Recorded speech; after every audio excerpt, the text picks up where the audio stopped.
আমি বললাম, স্যার, একজন জনপ্রিয় মডেল হওয়ার জন্য আপনি আমাকে যা বলবেন আমি তাই করতে রাজি আছি। মডেল এজেন্সির মালিক আমাকে বলল, তুমি যদি মডেল হতে চাও তাহলে তোমাকে একটি কাজ করতে হবে।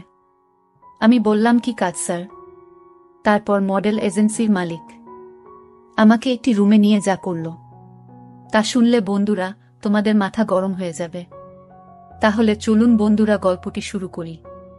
তবে গল্পটি শুরু করার পূর্বে তোমাদের নিকট আমার বিশেষ অনুরোধ, তোমরা অবশ্যই আমার চ্যানেলটি সাবস্ক্রাইব করে আমাকে সাপোর্ট করবা। হ্যালো বন্ধুরা, আমি নৌরিন। আমার বর্তমান বয়স 30। বর্তমানে আমি একজন প্রতিষ্ঠিত মডেল অভিনেত্রী। আজকে তোমাদের সামনে আমি যে ঘটনাটি বলবো তা একটি বাস্তব জীবনের গল্প, আমার নিজের বাস্তব জীবনের গল্প। তবে গোপনীয়তা রক্ষার জন্য আমি আমার ছদ্ম নাম ব্যবহার করলাম। আমার দুষ্টুমিষ্ঠ বন্ধুরা, খুব ছোটবেলা থেকেই আমি একজন বিখ্যাত মডেল হওয়ার স্বপ্ন ছিল। মনের মধ্যে সব সময় কল্পনা জল্পনা করতাম, কিভাবে আমি একজন বিখ্যাত মডেল হতে পারি, দেশের নামকরা মডেল হতে পারি। খুব ছোটবেলা থেকেই স্বপ্নটা মনের মধ্যে পোষণ করতে থাকি। আমি যখন হাই স্কুলে পড়তাম তখন স্কুলের বিভিন্ন সাংস্কৃতিক অনুষ্ঠানে আমি অভিনয় করার চেষ্টা করতাম এবং ভালো নৃত্য করার চেষ্টা করতাম। আর সবসময় একজন মডেলের যে গুণাগুণ থাকা দরকার ওই সবগুলো বৈশিষ্ট্যই আমি অর্জন করার চেষ্টা করতে থাকলাম। আমি দেখতেও খারাপ না, দেখতে মোটামুটি আকর্ষণীয় ছিলাম। আর যে কেউ দেখলেই আমাকে মডেল বলে ডাকত। আসলে মডেল হওয়ার যে ফিটনেসের প্রয়োজন তার সম্পূর্ণ যোগ্যতাই আমার ছিল। কিন্তু আমি গ্রামে থাকতাম, গ্রামের স্কুলে পড়ালেখা করতাম, যে কারণেই স্বপ্নটা কখন যে বাস্তব হবে তা নিয়ে শুধু কল্পনা করতাম। তবে চেষ্টা করে যাই অবিরত, কিভাবে আমি মডেল হতে পারি। তবে আমার মনের ভেতরে একটা বিশ্বাস ছিল, একদিন না একদিন আমি মডেল হওয়ার সুযোগ পাব। কোনো না কোনো একটা সুযোগ আমার জীবনে আসবেই।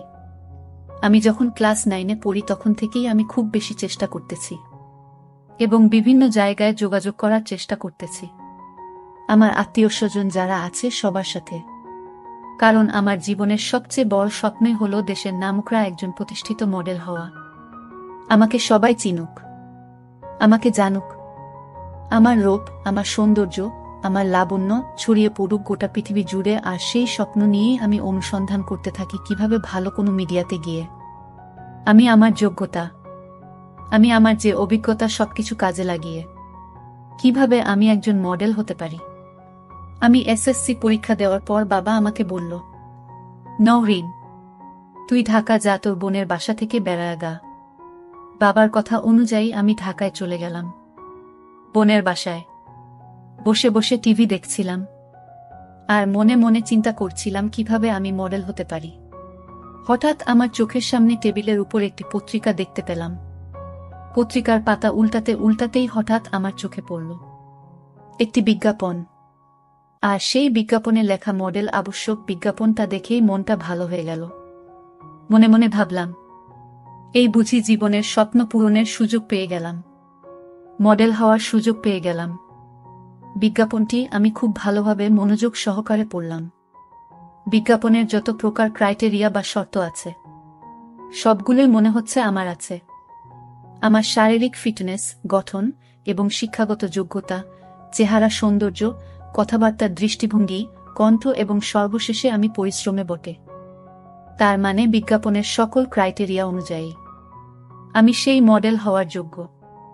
মনে মনে চিন্তা করতে লাগলাম, তাহলে আমি ওইখানে যোগাযোগ করব। আর যোগাযোগের জন্য একটি নাম্বার এবং একটি ঠিকানা দেওয়া ছিল। প্রথমত আমি ভাবলাম আগে ওই নাম্বারে ফোন দিয়ে আগে বুঝি তারা কি বলে। কথা মতো এই নাম্বারে ফোন দিলাম। একটি মেয়ে ফোন ধরল। আমি সালাম দিলাম, সে সালামের জবাব দিল। তারপর আমি বললাম, ম্যাডাম, আপনারা জাতীয় দৈনিক পত্রিকায় একটি বিজ্ঞাপন দিয়েছেন, সেখানে লেখা মডেল আবশ্যক। আমি একজন মডেল প্রার্থী হিসেবে আপনার এখানে ফোন করেছি।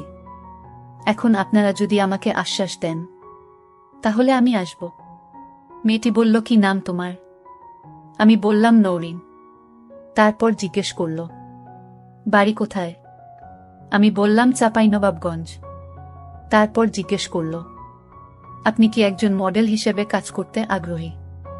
আমি বললাম, জি ম্যাডাম, আমার অনেক দিনের ইচ্ছা, আমার অনেক দিনের স্বপ্ন, একজন মডেল হব।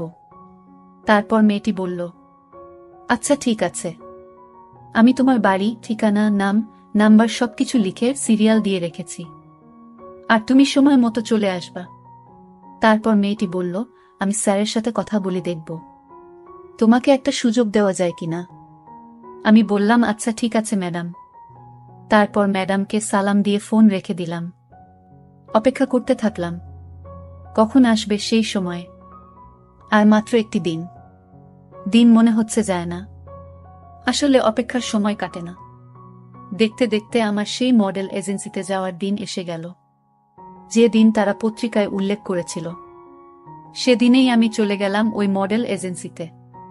মডেল এজেন্সিতে গিয়ে দেখি আমার মতো আরও অনেকেই বসে আছে। আমিও গেস্ট রুমে বসে রইলাম।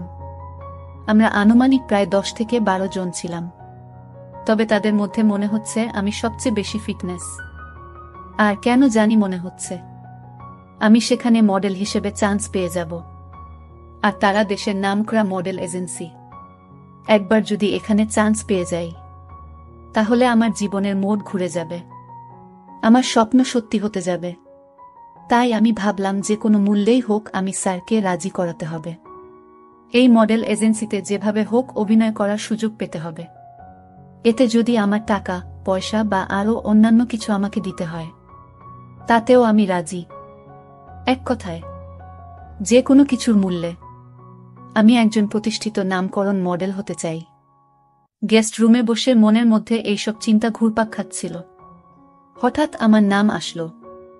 আমি স্যারের দরজায় গিয়ে স্যারকে সালাম দিলাম। স্যার আমার সালামের উত্তর দিল। আমি বললাম, স্যার আসতে পারি? স্যার বলল, জি আসুন। তারপর আমি ভিতরে প্রবেশ করলাম। তারপর স্যারকে বললাম, স্যার বসতে পারি?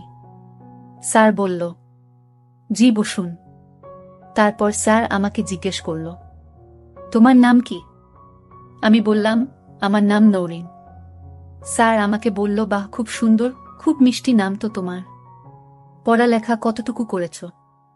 আমি বললাম, স্যার এসএসসি পরীক্ষা দিয়েছি এই বছর। স্যার বলল, ভালো তো, তুমি অভিনয় কেমন পারো? এর আগে তোমার কি আর কোনো অভিনয় করার অভিজ্ঞতা আছে? আমি বললাম, স্যার আমি এর আগে কোনো মডেলিং এজেন্সিতে অভিনয় করিনি, কিন্তু আমার শিক্ষা জীবনে আমি হাই স্কুলে বিভিন্ন সংস্কৃতি অনুষ্ঠানে নৃত্য পরিবেশন করতাম এবং বিভিন্ন শিক্ষামূলক নাটক বা বিভিন্ন অনুষ্ঠানে বেশ ভালো অভিনয়ের পারফর্ম করেছি। সেক্ষেত্রে আমি যতটুকু ভাবলাম, আপনি যদি আমাকে একটু সুযোগ দেন, তাহলে আমি আমার সর্বোচ্চ দিয়ে চেষ্টা করব। স্যার বলল, আমি তোমার কথা বুঝতে পেরেছি, কিন্তু অভিজ্ঞতা হলে ভালো হতো। আচ্ছা ঠিক আছে, তুমি কি আমাকে এখন এই মুহূর্তে একটা অভিনয় করে দেখাতে পারবা? আমি বললাম, স্যার অবশ্যই পারব, তবে আপনি আমাকে বলে দেন আমি কোন ধরনের অভিনয় করব। তখন স্যার আমাকে একটি ডায়ালগ শিখিয়ে দিয়ে বলল, এই ডায়ালগ অনুযায়ী তুমি একটু অভিনয় করো। তারপর আমি স্যারের কথা অনুযায়ী ওই ডায়ালগ অনুযায়ী অভিনয় করতে শুরু করলাম। অভিনয় শেষে স্যার আমাকে বলল, বাহ, খুব সুন্দর হয়েছে তোমার অভিনয়। ঠিক আছে, তুমি আগামীকালকে চলে আসবা। আগামীকালকে তোমার প্রথম রিহার্সাল। আমি বললাম, আচ্ছা ঠিক আছে স্যার, আমি আগামীকালকে ঠিক সকাল 10টায় চলে আসব। তারপর স্যারের কথা অনুযায়ী সেদিন প্রথম রিহার্সালের জন্য, অর্থাৎ প্রথম স্যার আমাকে কিছু অভিনয়ের কলা কৌশল শেখাবে। এজন্য খুব আনন্দে খুব সুন্দর করে সেজেগুজে একবারে নিজেকে আকর্ষণীয়ভাবে তৈরি করলাম। তারপর স্যার যে রুমে আমাকে রিহার্সাল দেওয়াবে, সেই রুমে গিয়ে আমি বসে স্যারের জন্য অপেক্ষা করতে শুরু করলাম। কিছুক্ষণ পর স্যার রিহার্সাল দেওয়ার জন্য আমার এখানে আসলো, অর্থাৎ আমাকে যেখানে রিহার্সাল দিতে হবে সেই রুমে। আর বাহিরের লোক কেউ নাই সেখানে, শুধু স্যার আর আমি একা। তখন স্যার আমাকে বলল, নওরিন, যদি তুমি একজন নামকরা মডেল হতে চাও, তাহলে অবশ্যই তোমার মধ্যে বেশ কিছু গুণাগুণ থাকতে হবে। তার মধ্যে সবচেয়ে বড় গুণটা সেটা হচ্ছে অভিনয় করতে গিয়ে কখনো আনইজি ফিল করতে পারবে না। সবসময় মনটাকে উদাস উদাস রাখবে, তাহলে দেখবে অভিনয় অটোমেটিক চলে আসবে তোমার ভেতর থেকে এবং তুমি ভালো পারফর্ম করতে পারবে। আমি বললাম, আচ্ছা ঠিক আছে স্যার, আপনি আমার জন্য দোয়া করবেন। স্যার বলল, দোয়া তো অবশ্যই করব। তারপর স্যার বলল, চলো তাহলে রিহার্সাল শুরু করি। আমি বললাম, ওকে স্যার। তারপর স্যার আমাকে বিভিন্ন দৃষ্টিভঙ্গিতে অভিনয় শিখাতে শুরু করল। আমিও স্যারকে অনুসরণ করতে শুরু করলাম।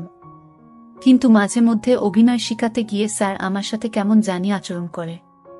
মাঝে মাঝে খুব বাজেভাবে স্যার আমাকে অভিনয় শিখাতা। আমিও স্যারের তালে তাল দিতে শুরু করলাম, কারণ বিখ্যাত মডেল অভিনেত্রী হওয়া ছিল আমার সারা জীবনের স্বপ্ন। তাই আমি এইসব ব্যাপার কিছুই মনে করিনি। এইভাবে স্যারের সাথে আমি প্রায় 1 বছর অভিনয় শিখলাম। স্যারের সাথে 1 বছর অভিনয় শিখতে গিয়ে আমি একেবারে স্যারের সাথে ফ্রি হয়ে গেলাম। স্যারের যে কোনো বিষয় আমার সাথে শেয়ার করতে, আমিও স্যারের সাথে শেয়ার করতাম। এক কথায় স্যার আমার বন্ধুর মতো হয়ে গেল এবং বিভিন্ন সময় অভিনয় করতে গিয়ে তার আর আমার সাথে অনেক ভিন্ন রকম কিছু হতো।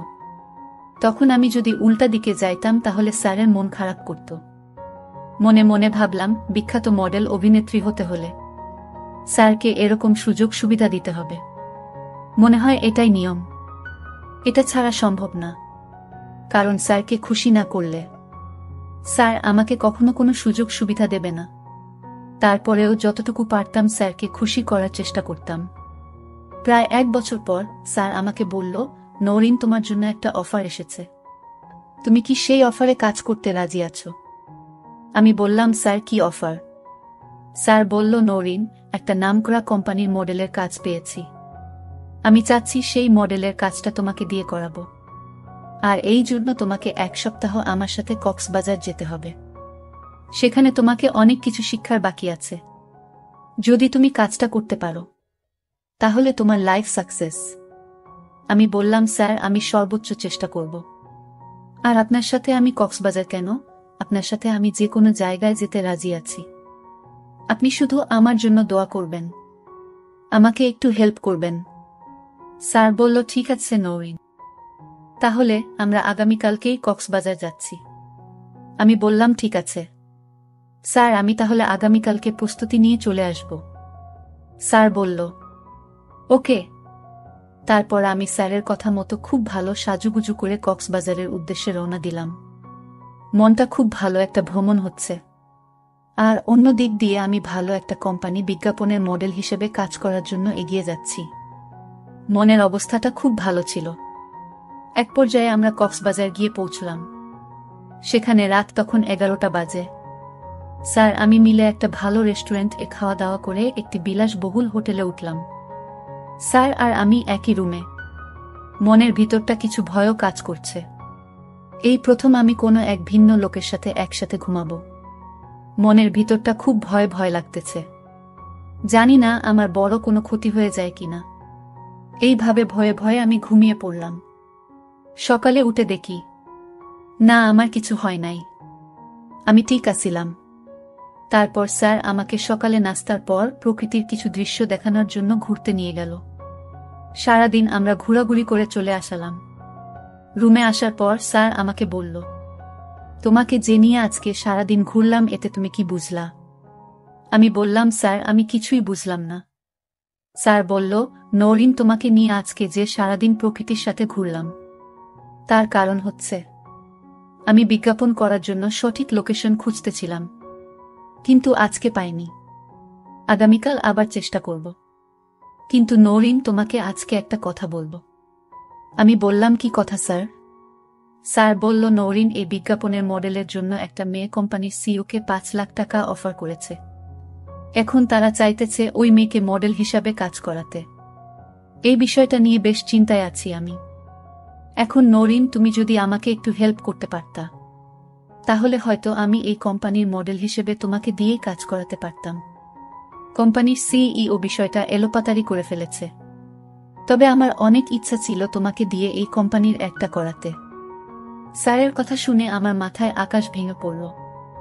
মনে হলো জীবনের সকল স্বপ্ন যেন ভেঙে গেল এক মুহূর্তেই। আমি বললাম, স্যার এত টাকা এখন কোথায় পাবো আমি? স্যার বলল, দেখো নৌরিন, আমি কি করব এখন? টাকার কাছে আসলে সবাই বিক্রি হয়ে যায় নৌরিন। এখন নৌরিন, তুমি যদি আমাকে 5 লক্ষ টাকা দিয়ে হেল্প করতে পারো, তাহলে হয়তো তোমাকে দিয়ে আমি এই কোম্পানির বিজ্ঞাপন হিসেবে কাজ করাতে পারব। নয়তোবা সম্ভব না, কারণ অন্য একটি মেয়ে টাকা দিয়ে সবকিছু কিনে ফেলতে চাইছে। আমি বললাম, স্যার, এখন আমি কি করব? আমি এত টাকা পাবো কোথায়? আপনি একটু দেখেন না, আমার জন্য কোনো কিছু করতে পারেন কিনা। তখন স্যার অনেকক্ষণ চুপ থেকে কি যেন ভাবতে শুরু করল। ভাবার পর বলল, নৌরিন, তুমি যদি একটা কাজ করো, তাহলে হয়তো তুমি আর একটা সুযোগ পেয়ে যাবে। আমি তখন আসার সঞ্চার নিয়ে বললাম, স্যার, কি কাজ? স্যার আমাকে বলল, ওই কোম্পানির ও কিন্তু খুব লোভী লোক। তাকে যদি তুমি অন্যভাবে খুশি করতে পারো, তাহলে দেখবা সে তোমাকে কাজ দিয়ে দিবে। নৌরিন, এখন তুমি বললে আমি তার সাথে কথা বলে দেখতে পারি। এখন তুমি কি বলো?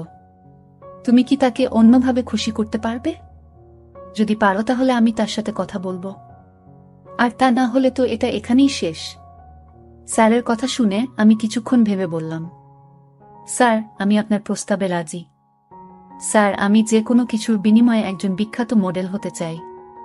তারপর স্যার ওই কোম্পানির সিইওর সাথে কথা বলে বলল, যে মহাশয়, আমি আমার মডেলকে আপনার জন্য রাজি করিয়ে ফেলেছি। এখন আমি আপনার দয়া চাই।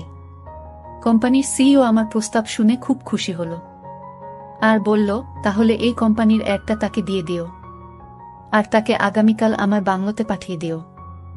আমি তখন নৌরিনকে বললাম, নৌরিন, কোম্পানির সিইও তোমার প্রস্তাবে রাজি হয়ে গেছে। তোমার কপাল ভালো। নৌরিন তখন অনেক খুশি হয়ে গেল। আমি নৌরিনকে বললাম, নৌরিন, এই খুশির আতিশয্যে তুমি আমাকে একটু খুশি করে ফেলো। আমি বললাম, স্যার, আপনি আমার জন্য যা করেছেন, আপনার জন্য আমার সবকিছু ফ্রি। আপনি যা কিছু মন চাই তাই করতে পারেন, কোনো বাধা নাই। আমার এই মিষ্টি কথা শুনে স্যার আমার সাথে এক অন্যরকম আচরণ করা শুরু করল। রাতটি ছিল আমার কাছে স্বপ্নের মতোই। অনেক ভালো লেগেছিল আমার। সেদিনের রাতের কথা আমি কখনো ভুলতে পারবো না। তবে আমি এইটুকু জানি, স্যার আমার বয়সের চাইতে অনেক বড় হলেও স্যারের কিন্তু অনেক পাওয়ার আছে, মানতে হবে তাকে। সেদিন আমি যে সুখ পেয়েছিলাম, তা আর কোনো দিন পাই না। পরের দিন আবার কোম্পানির সিইওর বাংলাতে চলে গেলাম আমি। সেখানেও কোম্পানির সিইও আমার সাথে অনেক ভালো ভালো কাজ করেছে, যে কাজের বিনিময়ে আমি অনেক আনন্দ এবং সুখ পেয়েছিলাম। এবং তার বিনিময়ে মূলত আমি একটি প্রতিষ্ঠিত কোম্পানির বিজ্ঞাপনের মডেল হতে পেরেছিলাম। এই কোম্পানির বিজ্ঞাপনের মডেল হওয়ার ফলে আমার সুনাম চারদিকে ছড়িয়ে যেতে লাগল, যার কারণে আর আমাকে পিছন ফিরে তাকাতে হয়নি। এখন আমি তোমাদের দোয়ায় দেশের একজন নামকরা মডেল অভিনেত্রী। কিন্তু মাঝে মধ্যে আমার জীবনের অতীতগুলো আমাকে খুব কষ্ট দেয়। কিভাবে হয়ে উঠলাম আমি এই জনপ্রিয় মডেল অভিনেত্রী? এইসব বিষয় ভাবতে ভাবতেই মাঝে মাঝে চোখে জল এসে যায়। তবে বন্ধুরা, আমি অনেক খুশি, কারণ আমি আমার সংগ্রাম, আমি আমার সাধনা, আমার সবকিছু দিয়ে হলেও আমার স্বপ্ন বাস্তবায়ন করতে পেরেছি। আমি দেশের একজন জনপ্রিয় মডেল অভিনেত্রী হতে পেরেছি। এত কিছুর পরেও বন্ধুরা, এখন আমি ভালোই আছি, আর তোমরা আমার জন্য দোয়া করবা। পরিশেষে বন্ধুরা, আমি তোমাদেরকে একটি কথাই বলবো, মানুষের ইচ্ছা, মানুষের সাধনা যদি এক থাকে, তাহলে যে কোনো অসম্ভবকে মানুষ সম্ভব করতে পারে। যেমনটি হয়েছিল আমার ক্ষেত্রে। আমার জীবনের সর্বোচ্চ ইচ্ছা ছিল আমি একজন জনপ্রিয় মডেল অভিনেত্রী হব। যাই হোক, আমার জীবনে অনেক বিপর্যয়ের ফলেও শেষ পর্যন্ত কিন্তু আমি আমার উদ্দেশ্য সফল করতে পেরেছিলাম। বন্ধুরা, তোমাদের নিকট আমার একটি ছোট্ট প্রশ্ন, এই গল্প থেকে তোমরা কি শিখতে পারলে? দয়া করে কমেন্ট করে জানাবে। বন্ধুরা, ভিডিওটি যদি ভালো লাগে তাহলে একটি লাইক দিন। আর তোমরা যদি এইরকম ধরনের ইন্টারেস্টিং ভিডিও পেতে চাও, তাহলে দয়া করে আমার চ্যানেলটি সাবস্ক্রাইব করো। পরিশেষে তোমাদের সকলের সুস্থতা কামনা করি। ভিডিওটি দেখার জন্য তোমাদের সকলকে অসংখ্য ধন্যবাদ।